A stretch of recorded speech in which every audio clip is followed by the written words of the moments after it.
উত্তর হয়েছে, উত্তর ঠিক। 2 নম্বর প্রশ্ন করেছেন মাল ইসলাম মাল ঈমান। নবী বলেন 6টা জিনিসের নাম ঈমান। আমি বিস্তারিত বলবো না। ওই উত্তর শেষে জিবরিল বললেন সাদাক্তা, এই উত্তর হয়েছে।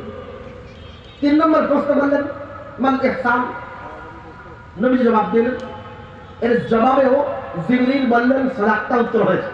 বুঝুন, 4 প্রশ্নের 3 প্রশ্নের জবাবে জিবরিল বলছেন নবী আপনার উত্তর হয়েছে।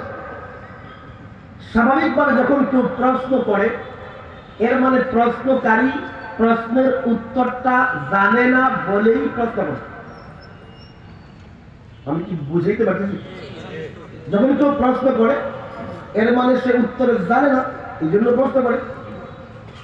কিন্তু প্রশ্নের উত্তর শুনে যদি প্রশ্নকারী নিজেই বলে উত্তর হয়েছে, উত্তর কারেক্ট, সঠিক, যথার্থ, তাহলে এই কথা বললে সন্দেহ হয় যে প্রশ্নকারী নিজেই যেহেতু উত্তর সঠিক এই কথা বুঝছে, এর মানে প্রশ্নের উত্তর প্রশ্নকারী আগে থেকেই জানে। Incoming voice call from +880-1710-9563101 Simrabi. Incoming voice call from +880-1710-9563101 Simrabi. তো প্রশ্ন করে দেখে মনে হয় জানে না। Incoming voice call from +880-1710-9563101. তো এটা আমাদের কাছে বড় আজীব লাগলো। তো উত্তর হইতে কি হয় না, যেহেতু বলে এর মানে উত্তর আগে থেকে জানে। তো জানার পরে আবার প্রশ্ন করে কেন? হাদিসের শেষাংশে আসে এই প্রশ্নগুলো করার কারণ ছিল জিবরাইল প্রশ্ন উত্তরের মাধ্যমে সাহাবায়ে কেরামকে দ্বীন শিখিয়েছিল।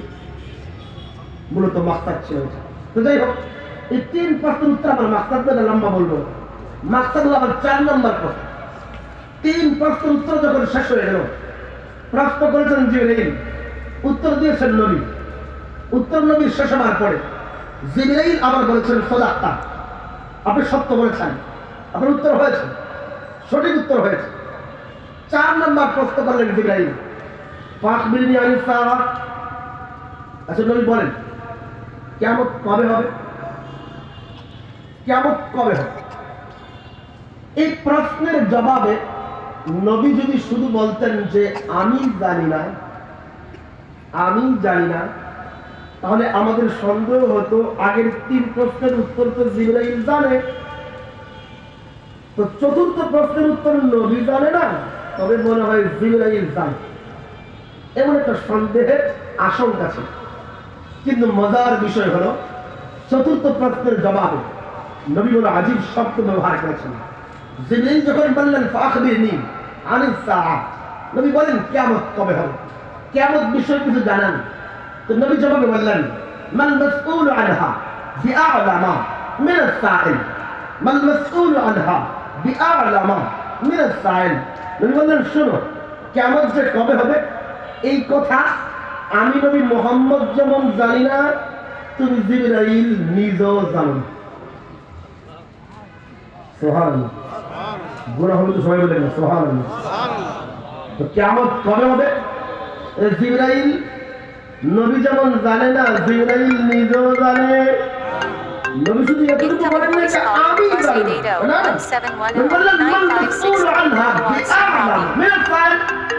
আরে প্রশ্নকৃত ব্যক্তি যে প্রশ্ন করছে তার চেয়ে বেশি জানে না। এর মানে কিয়ামত কবে হবে আমি নবী নিজেও জানি না, জিবরাইল তুমি নিজেও কিন্তু জানো না। তুমি নিজেও কিন্তু যেন সন্দেহ দূর হয়ে যায়। কেউ মনে করতে পারে নবী জানি না, মনে হয় জিবরাইল জানে না। না, কিয়ামত কবে হবে আমি নবীও জানি না, তুমিও জানো না। জানে না কেন? কোরআন কারীমের আয়াতে আল্লাহ বলেন ইয়াসআলুনা আনিস সাআতি আইয়ানা মুরসাহা। নবী মানুষ না, আপনাকে জিজ্ঞেস করে নবী কিয়ামত কবে হবে বলেন। মানুষ জিজ্ঞেস করে কিয়ামত কবে হবে, নবী বলেন। তো আল্লাহ উত্তর শিখা দিচ্ছে, কোন নবী আপনি উত্তরে বলে দেন, আল্লাহ শিখাচ্ছে কি বলবেন বলেন। কুল ইন্নামা ইলমুহা ইনদা রাব্বি, বলে দেন কিয়ামত যে কবে হবে এটা আমার রব আল্লাহ ছাড়া আর কেউ জানে না। আমার রব আল্লাহ ছাড়া কেউ জানে। কি শিখলাম এত করে? কোরআন বলে কিয়ামত কবে হবে শুধু আল্লাহ জানে, আর কেউ জানে না। সহিহ মুসলিমের হাদিস থেকে জানলাম কিয়ামত কবে হবে নবী নিজেও জানেন না, জিবরাইলও জানেন না। কিন্তু এখন গুগলে সার্চ দেন, অনেক লম্বা টুপিওয়ালা কিছু বক্তা মানুষ যারা সাল নির্ধারণ করে বলে দেয় অত সালের ওই মাসের দিকে কিয়ামত হবে। প্রশ্ন হলো, যেই কথা আল্লাহ জানেন, সরি নাউজুবিল্লাহ, যে কথা নবীও জানেন না, যেই কথা জিবরাইলও জানেন না, কেবল আল্লাহ জানেন, এই কথা লম্বা টুপিওয়ালা বক্তা জানলো কেন? আল্লাহ বলে আমি জানি, কেউ জানে না তো। নবী বলে আমিও জানি, জিবরাইল বলে আমিও তো জানি না। আর যে ইসরাফিল ফেরেশতার ফুৎকার কিয়ামত হবে, ওই ইসরাফিল ফেরেশতা নিজেই জানে না, তো নম্বর টুপিওয়ালা বক্তা জানলো কেন? আমি মানে বুঝাইতে পারি নাই। কথা কি বুঝতেছেন? তার মানে কি বুঝলেন? যদি কোনো বক্তা, কোনো আলেম, কোনো শায়েখ, কোনো ব্যক্তি এই দাবি করে কিয়ামত কবে হবে সাল আমি জানি, বছর ঠিক করে কিয়ামতের কথা বলে, নিশ্চিত বুঝে যাইবেন এই ব্যক্তি নিশ্চিত নিশ্চিত মিথ্যু। এই ব্যক্তি সত্যবাদী না মিথ্যু? কিয়ামত কবে হবে আল্লাহ ছাড়া কেউ জানে না। কুল ইন্নামা ইলমুহু ইনদা রাব্বি, একমাত্র আল্লাহ জানেন। নবী বলেছেন আমি নিজেও জানি না, জিবরাইল নিজেও জানে, তো মোল্লা জানলো কেন? তাহলে এক নম্বর জিনিস শিখলাম, কিয়ামত কবে হবে আল্লাহ ছাড়া কেউ জানে। আচ্ছা, জিবরাইল বলেন হ্যাঁ আপনিও জানেন না, আমিও জানি না, কথা ঠিক, কিন্তু কিয়ামতের আলামত তো জানেন। দেখেন, একটা হলো তারিখ জানা, আরেকটা হলো ওই ঘটনা হবে এর আলামত নিদর্শন জানা। যেমন এই মানিকগঞ্জ যারা ইমাম পরিষদের মাহফিল করে, কাউকে জিজ্ঞেস করেন ভাই মানিকগঞ্জের ইমাম পরিষদের মাহফিল কবে জানো? তো মাহফিল যে কবে তা তো জানি না, কবে যে তারিখ ঠিক করলো জানি না, তবে মাহফিল হবে। জিজ্ঞেস করেন মাহফিল কবে হবে জানো না? মাহফিল হবে জানো কেমনে? পারে কালকে দেখলাম মাদ্রাসার ছাত্ররা মাহফিলের পোস্টার নিয়ে বেরিয়েছে। আমি তারিখ দেখি নাই, কিন্তু আমি এটা দেখছি যে এটা মানিকগঞ্জ ইমাম পরিষদের মাহফিলের পোস্টার। তো পোস্টারের আলামত দেখে বুঝছি মাহফিল হবে, তবে তারিখ জানি। তারিখ না জানলেও আলামত দেখা মাহফিল যে হবে এটা বোঝা যায় না যায় না? আমি কি বেশি কঠিন কথা বলতেছি? আমার কথা কি বুঝতেছেন? এর মানে আলামত দেখা তারিখ না জানলেও ঘটনা যে ঘটবে তা বোঝা যায়। দেখি যায় না? এটা একটা শুরু করে উদাহরণ দিয়ে তারপরে সামনের কথাগুলো বুঝতে পারবো। ধরেন এক ব্যক্তি থাকে, দেখা হলো, তাকে প্রশ্ন করলেন মানিকগঞ্জ যারা ইমাম পরিষদের মাহফিল কবে রে? তারিখ জানি না, তবে মাহফিল হবে। তো বুঝতে গেল নাই, আমি পোস্টার দেখেছি, তারিখ ঠিক মতো দেখি নেই, ছোট করে লেখা, উপরে মানিকগঞ্জ যারা ইমাম পরিষদ বড় বড় করে লেখা, তাফসীর মাহফিলে বড় করে লেখা। এখন বুঝলাম মাহফিল হবে, তারিখ তো ছোট করে লেখা দেখি নেই, তবে মাহফিল হবে। তা আলামত দেখে সে বুঝলাম ঘটনা ঘটবে। বুঝেন বুঝেন, একটা মাহফিলের হবার 3 প্রকার আলামত সাধারণত পাওয়া যায়। কয় প্রকার? আমার সাথে বললে গোড়া হবে না, দিন শিকার নিয়তে বললে সওয়াব হবে, এটা অনুষ্ঠিত। কয় প্রকার আলামত পাওয়া যায়? এক প্রকার আলামত হলো মাহফিল হবার অনেক আগের আলামত, অনেক আগে। আরেক প্রকার আলামত হলো মাহফিল হবার মধ্যবর্তী সময়ের আলামত।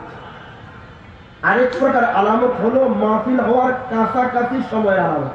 যেমন প্রথম উদাহরণ দিলাম, একটা মাহফিল হইতে সাধারণত প্রথমে পোস্টার করা হয় নাকি?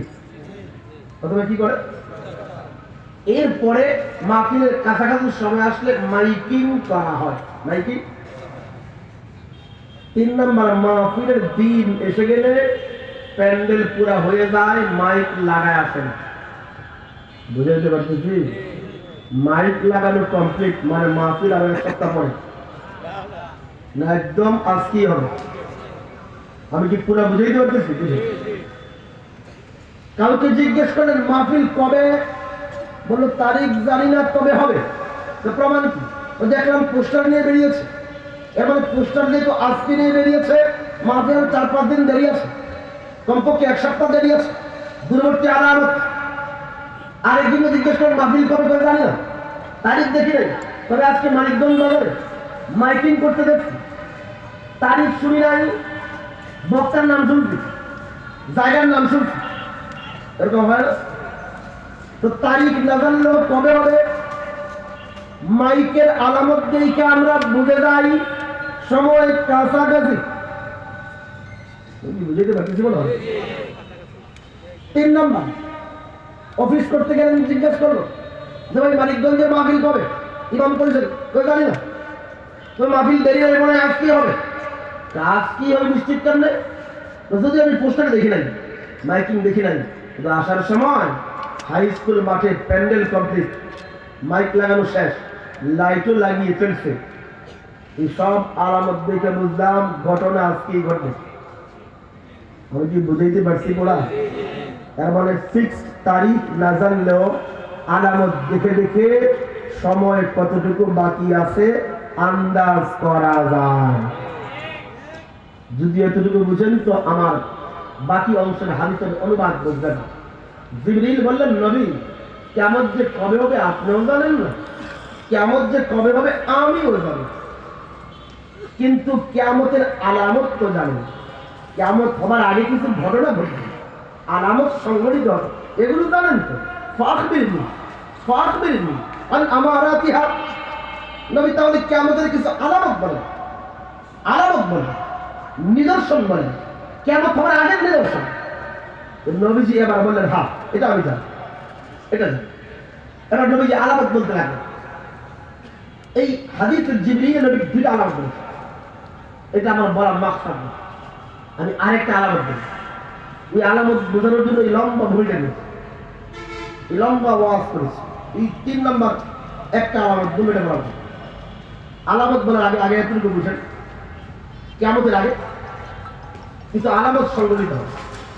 এই আলামত মুহাদ্দিসিন কেরাম 3 ভাগে ভাগ করেছে। এক প্রকার হলো আলামতে বাঈদা, কিয়ামত হবার অনেক আগের আলামত। নাম্বার 2 আলামতে মুতাওয়াসসিতা, কিয়ামত হবার মধ্যবর্তী সময়ের আলামত। নাম্বার 3 আলামতে করিবা, কিয়ামত হবার নিকটবর্তী সময়ের আলামত। একটা দূরে, আর কিছু মধ্যবর্তী, আর কিছু নিকটবর্তী। আমি উদাহরণ দিয়েছি, মাহফিলের কিছু দূরবর্তী আলামত হয়, মধ্যবর্তী আলামত হয়, কাছাকাছি আলামত। কিয়ামতের কিছু দূরবর্তী আলামত আছে, কিছু মধ্যবর্তী আছে, কিছু নিকটবর্তী আছে। আমি জিম্মাদারি নিয়ে শব্দ চয়ন করে বলতেছি, কিয়ামতের যত দূরবর্তী আলামত আছে, কিয়ামত হবার যত অনেক আগের আলামত আছে, এই সবকটি আলামত সংঘটিত হয়ে গেছে। কিয়ামতের সব দূরবর্তী আলামত হয়ে গেছে। 1 নম্বর 2। তবে কিয়ামতের যেগুলো আলামতে করিবা, কিয়ামত হবার একদম নিকটবর্তী কাছাকাছি সময়ের আলামত, পশ্চিম দিক থেকে সূর্য ওঠা, দাব্বাতুল আরদ আসা, ইয়াজুজ মাজুজ আসা, এগুলো সব নিকটবর্তী সময়ের আলামত। এগুলো কোনটাই হয়নি, কোনটাই হয়নি। কিয়ামতের নিকটবর্তী আলামত একটা হয়নি, দূরবর্তী আলামত সব হয়নি। আমি জিম্মাদারির সাথে বলছি, দূরবর্তী আলামত সব হয়নি, নিকটবর্তী আলামত একটা হয়নি। তবে মধ্যবর্তী আলামত, আলামতে মুতাওয়াসসিতা, এগুলো অনেকগুলো হয়ে গেছে, আবার অনেকগুলো বাকি আছে। আমি মধ্যবর্তী কয়েকটা আলামত বলি, তারপর আগে কিয়ামতের কয়েকটা দূরবর্তী আলামত বলি, তাহলে বুঝতে সহজ হবে যেগুলো হয়ে গেছে। যেমন কিয়ামত হবার অনেক আগের আলামতে বাঈদা, দূরবর্তী একটা আলামত হলো আমাদের নবীর নবী হওয়া। তৈরি কিয়ামত হবে কেন? আজকের মাহফিলের প্রধান অতিথি আল্লামা মুফতি দেলোয়ার সাহেব মাহফিলের মঞ্চে বসে গেছেন, তার মানে মাহফিল সারা রাত ব্যাপী চলবে না, অল্প সময় পড়েছে। আমি কি বুঝাইতে পারতেছি? শেষ বক্তা মাহফিলে বসা মানে আর লম্বা সময় মাহফিল বাকি আছে না অল্প সময়ে শেষ? কথাকে বুঝতেছেন? তো দুনিয়ার সর্বশেষ নবী নবী হয়ে গেছেন, এর মানে কেমন তার বহুত দেরি না কাটান। কথাকে বুঝাইতে পারতেছি? তিনি যেহেতু আখিরুজ্জামান নবী, সর্বশেষ নবী, তা আমাদের নবী নবী হয়ে গেছেন, মানে কেমন তার দেরি না, শেষ নবী চলে আসে, শেষ বক্তা আসেন, মাত্রা লম্বা হবে না, শেষ নবী চলে আসছেন। দুনিয়ার হায়াতের বেশি বাকি নাই। বুখারী শরীফে একটু আছে, আল্লাহ নবী বয়ান আছে, বলেন শোনো, আনা বুইসতু আনা ওয়াসসাআতু কাহাতাইন। নিজের দিয়ে আঙুল একত্র করে বলেন কোথাও আমি আর কিয়ামত সাহেব এমন। মানে কি? আমি আর কিয়ামত এমন, মানে আমার এই তর্জনী আর এই শাহাদত অঙ্গুলির মাঝখানে, মধ্যমার মাঝখানে যেমন মাঝখানে কেউ নাই, তেমন আমি আর কিয়ামতের মাঝখানে আর কোনো নবীও নাই, কিয়ামতের বেশি দেরিও নেই। বুঝতেছেন? এর মানে আমাদের নবীর নবী হওয়া কিয়ামতের দূরবর্তী আলামত, আমাদের নবীর ইন্তেকাল কিয়ামতের দূরবর্তী আলামত, হযরত ওমর ফারুকের শাহাদত কিয়ামতের দূরবর্তী আলামত, হযরত ওসমান গনির শাহাদত কিয়ামতের দূরবর্তী আলামত, ওয়াকিয়ে কারবালা কিয়ামতের দূরবর্তী আলামত, জঙ্গে সিফিন কিয়ামতের দূরবর্তী আলামত, জঙ্গে জামাল কিয়ামতের দূরবর্তী আলামত, ওয়াকিয়ে হাররা কিয়ামতের দূরবর্তী আলামত, তাতারীদের উদ্ভব কিয়ামতের দূরবর্তী আলামত। এইভাবে বুখারী শরীফের 1118 নম্বর হাদিস, বড় আজীব হাদিস, কিয়ামতের দূরবর্তী আলামত। নবী বলতেছেন, লা তাকুমুস সাআতু লা তাকুমুস সাআতু হাত্তা তাখরুজা নারুম মিন আরদিল হিজাজ তুদিউ আনাকাল ইবলি বিবসরা। কি আজীব হাদিস! নবী বলেন, শোনো, ততদিন পর্যন্ত কিয়ামত হবে না, ততদিন পর্যন্ত কিয়ামত হবে না যতদিন পর্যন্ত না হেজাজের উপত্যকা থেকে, আরব মামালিক থেকে এমন একটা আগুন বের হবে, যে আগুনের লেলিহার শিখা এত উপরে উঠবে, যে আগুনের উত্তাপ এত উপরে উঠবে, শিখা এত উপরে উঠবে, আগুন জ্বলবে হেজাজে, সৌদি আরবে। কিন্তু আগুনের লেলিহার শিখায় ওই সুদূরের ইরাকের বসরা নগরীর লোকেরা রাতের বেলা নিজের উটের গর্দান পর্যন্ত আলোকিত অবস্থায় দেখতে পাবে। এই ঘটনা ঘটার আগে কিয়ামত হবে না।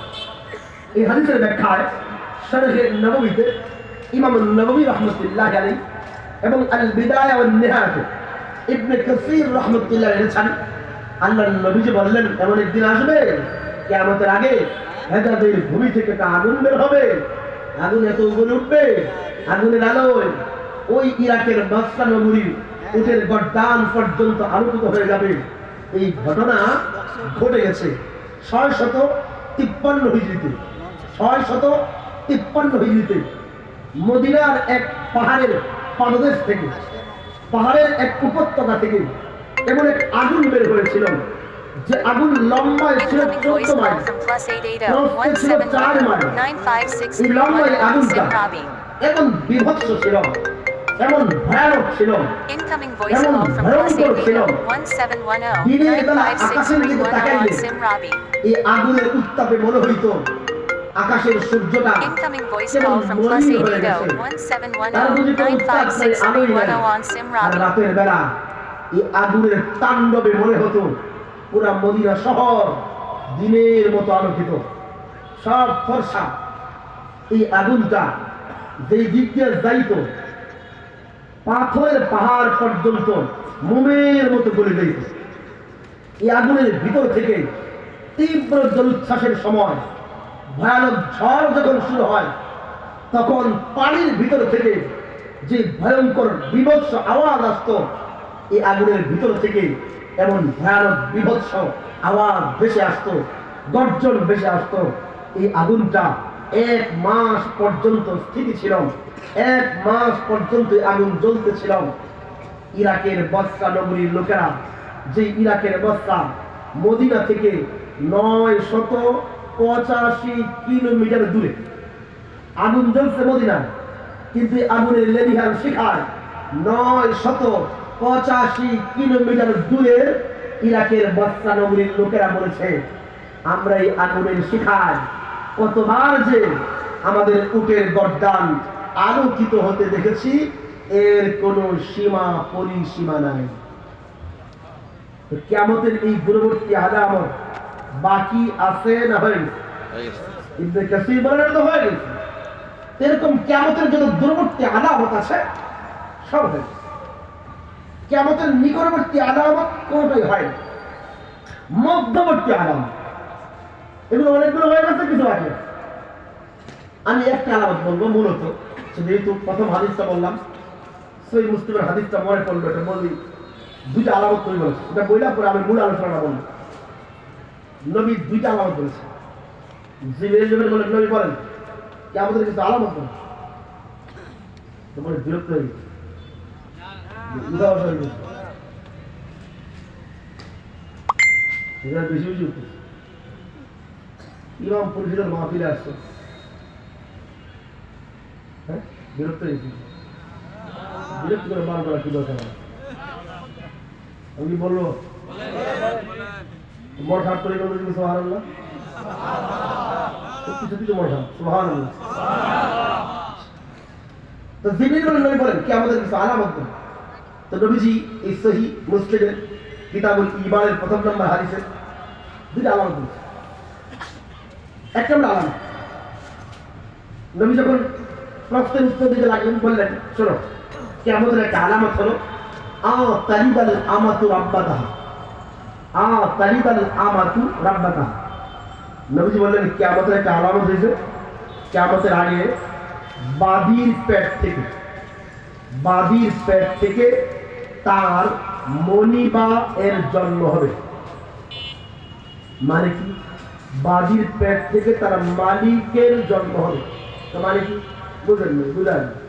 কিয়ামতের আগে এমন সময় আসবে, আম্মার পেট থেকে এমন সন্তানের জন্ম হবে যে সন্তান বড় হয়ে আম্মার সাথে আব্বার সাথে এমন আচরণ করবে, মনে হবে সন্তান বুঝি মালিক আর তার আম্মা আব্বা বুঝি তার দাসীবাড়ি।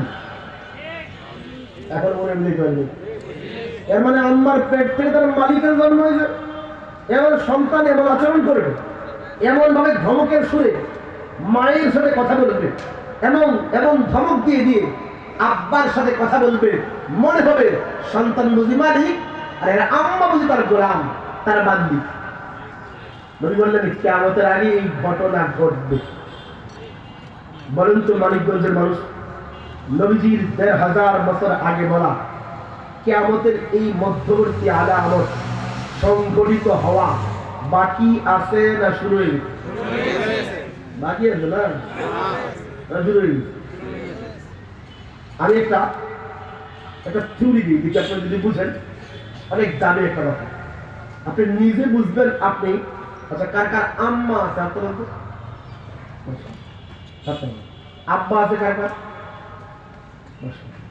আম্মা আব্বা দুইজনই আছে, এরকম কপাল ওরা কেটে আছে যাদের আম্মা আব্বা আছে। এই হাদিসের আলোকে আপনি কিয়ামতের আলামত কিনা আমি একটা থিওরি দিই, নিজে যাচাই করেন যে আপনি কিয়ামতের আলামত কিনা। দেখেন ছোট কালে আমরা নিজেদের প্রয়োজনীয় জিনিস আম্মা আব্বার কাছ থেকে চাইতে কোনদিন শরম পেয়েছি? বরং জোর জবরদস্তিমূলক নিজের প্রয়োজনীয় জিনিস আদায় করে থাকি, ঠিক না? 3টার সময় ঘুম পাচ্ছি, আর এমন আইসক্রিম খাই, বাবা এখন কোথায় আইসক্রিম পাবো? দোকান তো বলবো আমার এখন লাগবে, এরকম করি না আমরা, না? আমার কথা কি বুঝতেছেন? এমন হয়েছে পকেটে টাকা নেই, জরুরি বাজার করতে আসে, ছেলে দাবি করছে সাইকেল আমার এখন দিন, পুরো বাজার চিৎকার করে শেষ, তো বাধ্য হয়ে প্রয়োজনীয় বাজার যাই তার সাইকেল কিনে দেয় বাবা। বুঝেন? এর মানে ছোট কালে যখন আমি দুর্বল, আমার হাত ছিল, কামাই রোজগার করার ক্ষমতা ছিল না, আমার পা ছিল, পায়ের তীব্র ক্ষমতা ছিল না, চোখ ছিল, ভালো মন্দ বোঝার ক্ষমতা ছিল না, কান ছিল, সব কথা বোঝার ক্ষমতা ছিল না, মস্তিষ্ক ছিল, মুহূর্ত শক্তি এবং আমার ধী শক্তি ছিল না, আমি দুর্বল ছিলাম। আমার বাবা ছিল সবল, তার হাত ছিল সবল, পা ছিল সবল, চোখ ছিল সবল, মস্তিষ্ক ছিল সবল। এরপরে এমন একটা সময় আসে যে সময়টায় আমি বাবার স্থানে রিপ্লেসমেন্ট হই। আমি বাবার স্থানে, বাবা আমার স্থানে। মানে কি? আমি যুবক হয়ে যাই, আমার আব্বা বুড়া হয়ে যায়। তো বুড়া মানে তো আবার শিশুকালে ফিরে যাও। তো বুড়া মানে তো শিশুকালে ফিরে যাও, বোঝেন নেই? শিশুকালে হাত থাকে, ধরার ক্ষমতা কম থাকে। বুড়া কালেও হাত থাকে, ধরার ক্ষমতা কম থাকে। শিশুকালে পা থাকে, হাঁটার শক্তি কম থাকে। বুড়া কালেও পা থাকে, হাঁটার শক্তি কম থাকে। শিশুকালে চোখ থাকে, দেখার শক্তি কম থাকে। বুড়া কালেও চোখ থাকে, দেখার শক্তি কম থাকে। শিশুকালেও কান থাকে, কথা বোঝার শক্তি কম থাকে। বৃদ্ধকালেও কান থাকে, কথা বোঝার শক্তি কম থাকে। শিশুকালেও ব্রেন থাকে, সবকিছু মুখস্থ থাকে না, বারবার ভুলে যায়। বৃদ্ধকালেও মানুষের ব্রেন তো থাকে, কথা মুখস্থ থাকে না, বারবার ভুলে যায়। এর মানে বৃদ্ধ বয়সে বাবা সন্তানের জায়গায় রিপ্লেস হয়। শিশুকালটা ফিরে আসে, বাবার তখনও হাত থাকে, কামাই করে না, পা থাকে, দীর্ঘ হাঁটতে পারে না। বুঝেন, ছোট্টকালে আমরা মায়ের উপরে জুলুম করতাম, বাবার উপরে জুলুম করতাম। নিজের চাহিদা, নিজের প্রয়োজন পূরণের জন্য চাপ সৃষ্টি করতাম, জোর জবরদস্তিমূলক নিজের প্রয়োজনীয় বস্তু চেয়ে আদায় করে ছাড়তাম। আমি ওই সন্তানকে বলি যাদের আম্মা আছে, যাদের আব্বা আছে, নবীর ভাষায় আপনি কিয়ামতের আলামত কিনা একটু যাচাই করেন। যদি আপনি কামাই রোজগারে সক্ষম পুরুষ হবার পরে, বালেগ প্রাপ্তবয়স্ক রোজগারকারী হবার পরে, আপনার বাড়ির বৃদ্ধ মা, বৃদ্ধ বাবা যদি তাদের প্রয়োজনীয় বস্তু আপনার কাছে চাইতে শরম পায়, ডরায়, চাইলে না জানি সন্তানের ধমক দেয়, যত চাও কেন, বারবার চাও কেন, এরকম আশঙ্কায় মা যদি, বাবা যদি আপনার কাছে তার প্রয়োজনীয় বস্তু চাইতে ভয় পায়, নিজেকে দ্বিধাগ্রস্ত রাখে, বিব্রত বোধ করে, তাহলে আপনি বুঝে যাইবেন আপনি মনের অজান্তে কিয়ামতের আলামত হয়ে গেছে। শুরুকালে আপনি চাইতেও লজ্জা পাইতেন, জোর করে চাইতেন, চাপ দিয়ে আদায় করে থাকতেন। এখন মা বাবা বৃদ্ধ হবার পর উনি কেন চাইতে লজ্জা পায়? এর মানে আমি তাকে মোহাব্বতের ওই স্পেস দিতে পারি নাই, ভালোবাসার ওই চাদর বিছিয়ে দিতে পারি নাই। যে মা, শুরুকালে আমি যেমন জোর করে তোমার কাছে চেয়ে আদায় করে নিতাম, এখন তুমি ওর কলার ধরে আদায় করতে পারবা, দাড়ি ধরে আদায় করতে পারবা, তোমার হক তুমি বলবা। মাকে আমি ওই জায়গায় নিতে পারি নাই, বাবাকে আমি ওই জায়গায় স্থান দিতে পারি নাই। এই জন্য তিনি তার প্রয়োজনীয় বস্তু চাইতে লজ্জাবোধ করে, বিব্রত হয়, শরম পায়। যদি এমন হয়, আপনি বুঝে যাইবেন আপনি মনের অজান্তেই এমন হয়ে গেছেন, মনে হয় আপনি মালিক হয়ে গেছেন, মনিব হয়ে গেছেন। আর আপনার বৃদ্ধ মা বাবা যদি গোলাম বান্দি হয়ে গেছে, এর মানে মনের অজান্তে আপনি কিয়ামতের আলামত হয়ে গেছেন। বুঝতে পারছি? আমি জানি অনেক দামি কথা বলছি, অনেক দামি কথা বলছি, বুঝেন, অনেক দামি। আমার প্রসঙ্গ এটা না, আমি এটা বলবো না, সময় 15 মিনিট আছে। আমি আরেকটা আলাপ বলবো, যেটা বলতে কোনো লম্বা ভূমিকা নিয়েছি, কিন্তু এটা বলার আগে একটা ঘটনা বলে আমি এই প্রসঙ্গ শেষ করতেছি। ইসলামী খুতবাতে শাইখুল ইসলাম মুফতি তকি ইসমাইল দাওয়াত বারাকাতুহু বড় আজীব একটা ঘটনা হয়েছে, বড় আজীব ঘটনা। উনি লিখেছেন, এক বৃদ্ধ বাবা বৃদ্ধ অবস্থায় তার এক যুবক ছেলেকে নিয়ে ঘরের বারান্দায় বসে আছে। ঘরের বারান্দায় বসা বিকেল বেলা বুধির লগ্ন, সূর্য পশ্চিম দিগন্তে অস্তমিত হচ্ছে, এরকম বিকেল বেলা বসে আছে।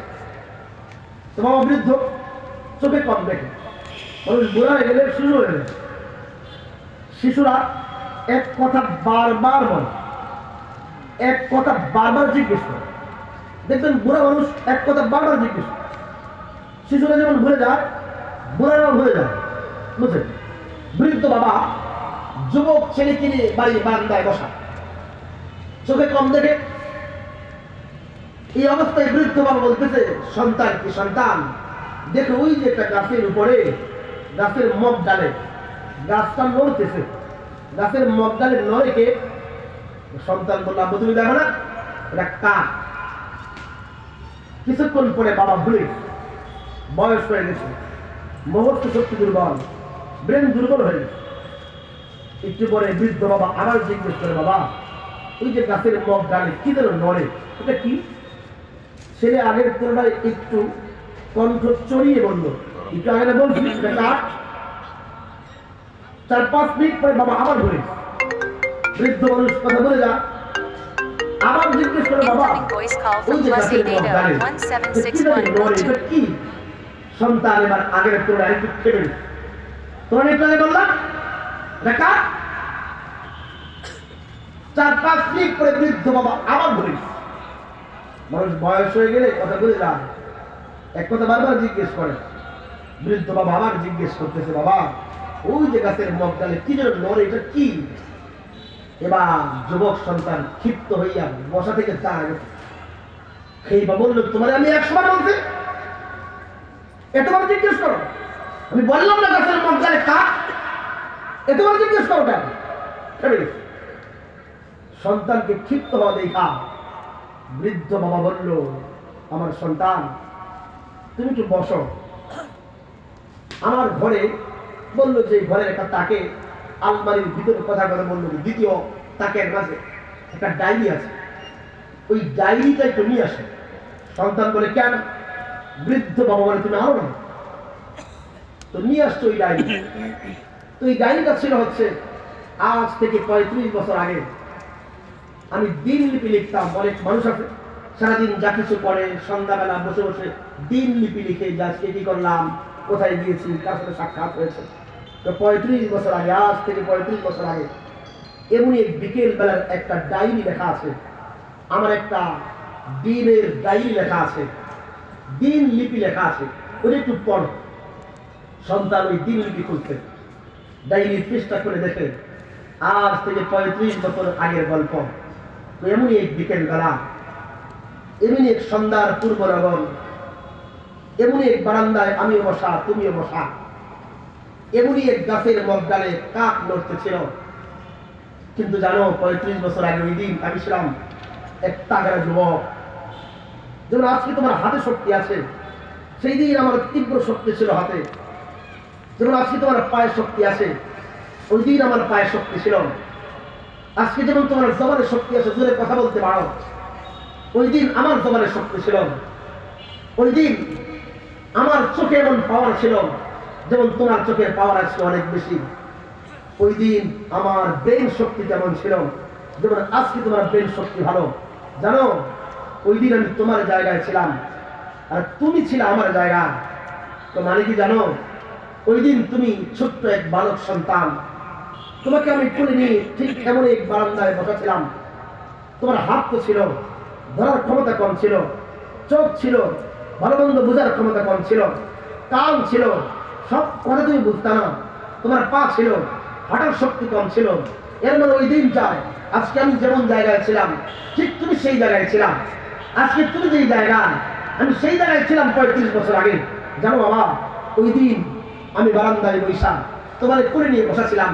এমনই এক বিকেল বেলা গাছের এক মগ ডালে কাক নড়তেছিল, তুমি আমার কোলে বৈশা মোহাম্মতের শব্দে জিজ্ঞেস করতেছিল, আব্বু ওই গাছের মগ ডালে এটা কি? তুমি যখন প্রশ্ন করছো, আমি তোমার চেহারার দিকে তাকাইছি, আমার চেহারায় মুচকি হাসি ফুটে উঠছে। আমি তোমার বুকের সাথে লাগাইছি, তোমার কপালে চুমা খেয়েছি, মুচকি হাসতে হাসতে জবাব দিয়েছি, বাবা ওই গাছের মগ ডালে কাক নড়তেছে। 4-5 মিনিট পরে না তুমি ভুলে গেছ। তুমি ছোট মানুষ, কথা মনে থাকে না, ভুলে গেছো। তুমি আবার প্রশ্ন করেছ, আব্বু গাছের মগ ডালে ওটা কি নড়ে? তুমি যখন আবার প্রশ্ন করছো না, আমার রাগ উঠে নেই, মেজাজ খারাপ হয় নাই, আমি বিরক্ত বোধ করি নাই।